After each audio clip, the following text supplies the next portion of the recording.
Now, when we actually have to comply with the international standard on auditing, what has the development which has taken place in the international standards on auditing is regarding the auditor's reporting requirement recently. Now, the major development which has taken place is the form of the audit report and the reporting requirements has been revised internationally by the ICAP. And now I think it contains or requires the auditor to also report not only the true and fair view, not only whether the financial statement comply with the accounting standards and give a true and fair view, but also to report key audit matters in the report itself. So that is a very fundamental change in the auditing standards and reporting requirement which has taken place, which is applicable as per the IFAC standard from 1st of January 2016.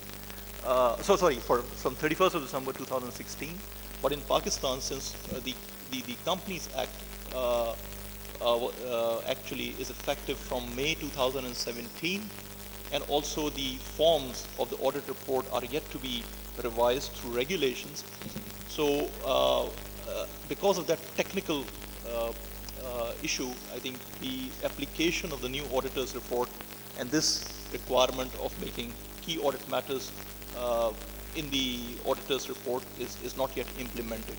But I think the SECP has already issued draft regulations for auditor reporting, and the form of audit report or the draft form of the audit report, which is included in those draft regulations, is in compliance with the new auditing standards, and it contains the key audit matters.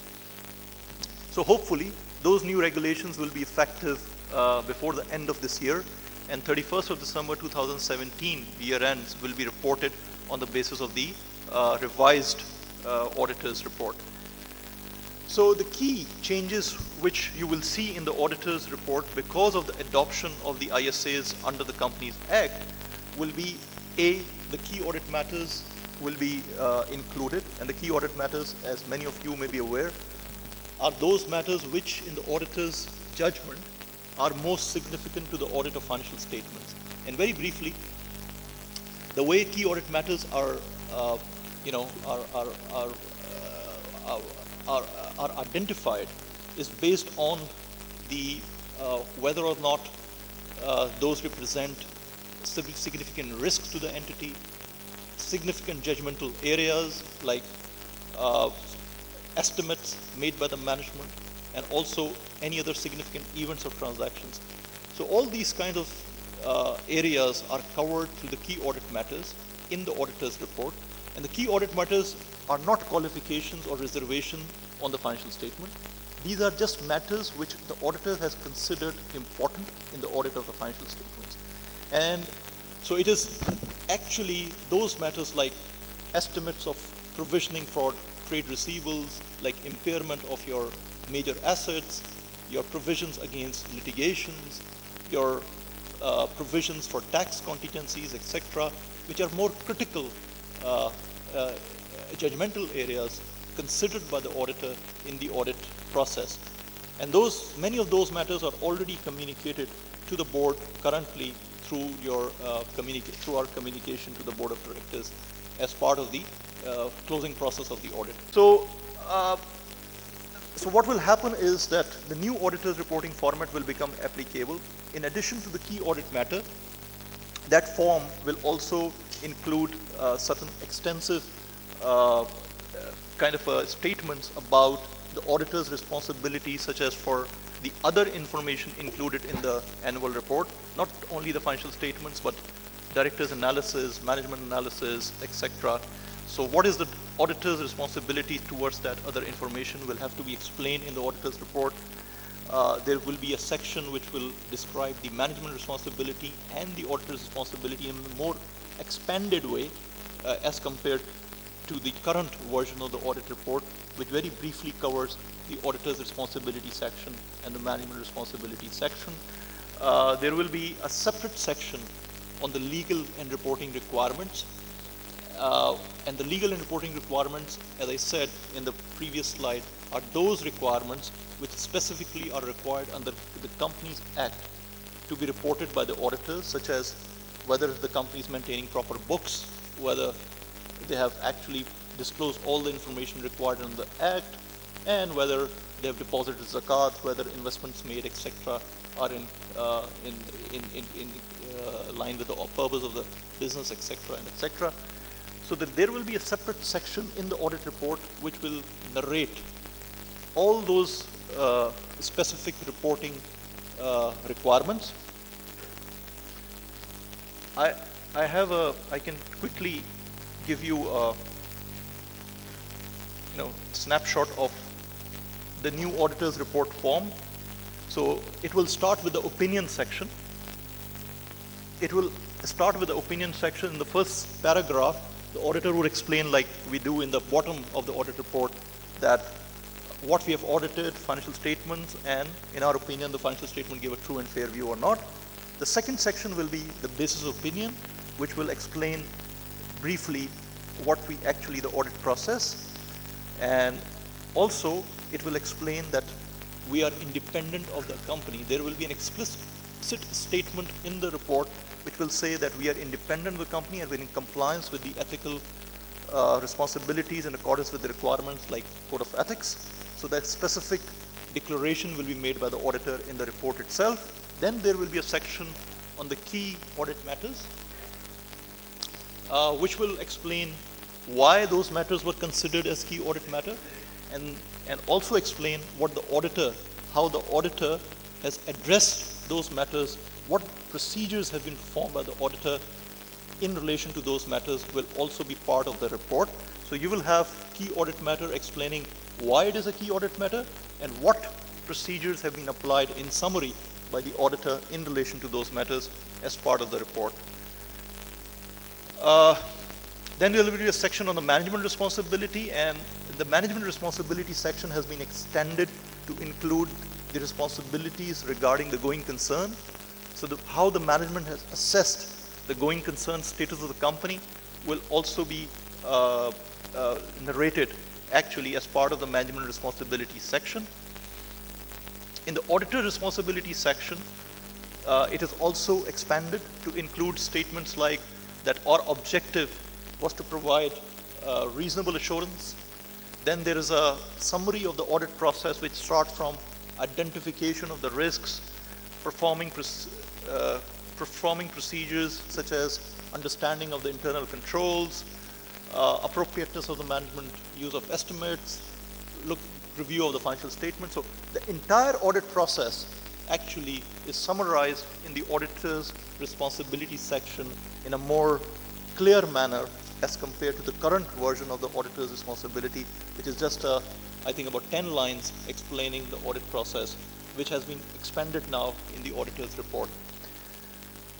So you can see, I think there are at least two slides cover the auditor's responsibility section. And then in the last, there will be a separate section, report on other legal and reporting responsibilities, which will cover all the additional reporting responsibilities under the Companies Act. Now, this is going to be an extensive report, which will perhaps be applicable from December 2017 year ends. And the key thing is that, as I said, there are many overlaps when you look at the legal reporting requirements section and you also consider the requirements under the auditing standards. Those matters have already been considered and already been ensured by the auditors as part of their responsibilities under the auditing standards. So I would say, I think it is more of an overlap in the legal and reporting responsibility section. Now, because the Companies Act requires the auditors to comply with all the international standards on auditing, the ISS 600, which is relevant to the audit of consolidated financial statements, is also have become now applicable.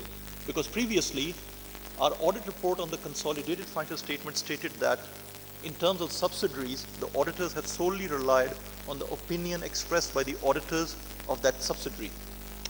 Now that is a kind of a division of responsibility concept that as far as the principal auditor is concerned, they have relied solely on the audit report of the auditors of the subsidiary. That concept is not adopted by the international standards on auditing now. Now, ISO 600 specifically require the auditor of the parent company to be entirely responsible for the audit process at the subsidiaries, at the branches, etc. And the ISA says, I think I can, the group engagement partner, it is responsible for the direction, supervision, and performance of the group audit engagement in compliance with the professional standards and legal requirements. So the group engagement partner is responsible for the performance of audit, not only at the head office, but all the branches, at all the locations, at all the subsidiaries. So it's a consolidated audit opinion. And therefore, the auditors have to approach the audit in a way that they have to satisfy themselves about that subsidiary or about that component in order for the parent auditor to be satisfied and able to express an opinion as a whole on the group financial statement. That is a very extensive responsibility. Now, imagine in case of banks that have many branches in Pakistan, outside Pakistan.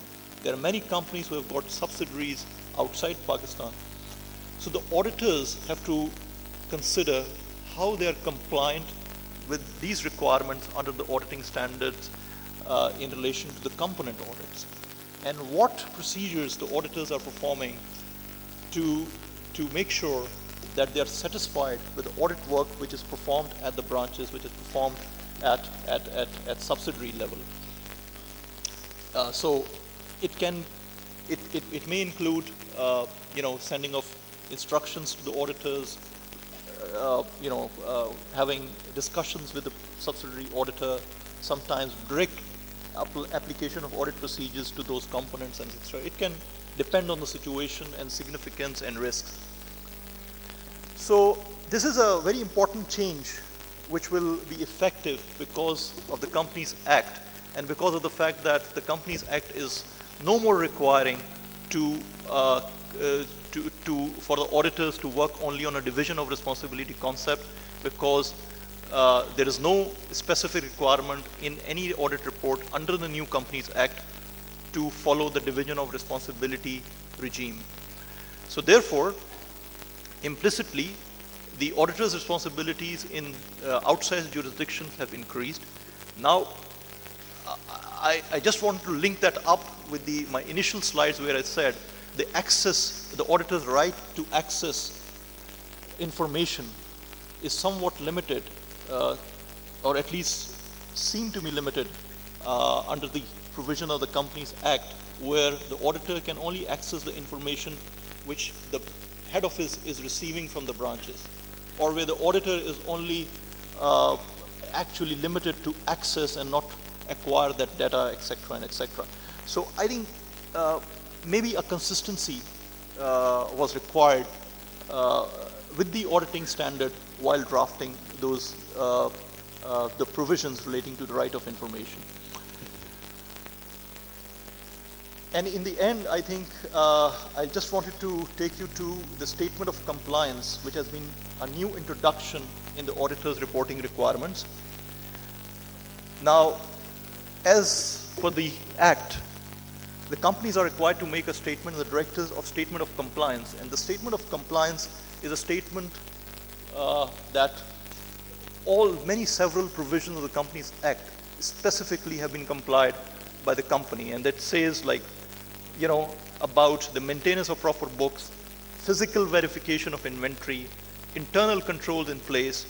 All these things actually have to be verified by the auditor, because on one hand, the management will make a statement that they have complied with all these requirements, and the auditor will also have to issue a report mentioning that they've checked the compliance.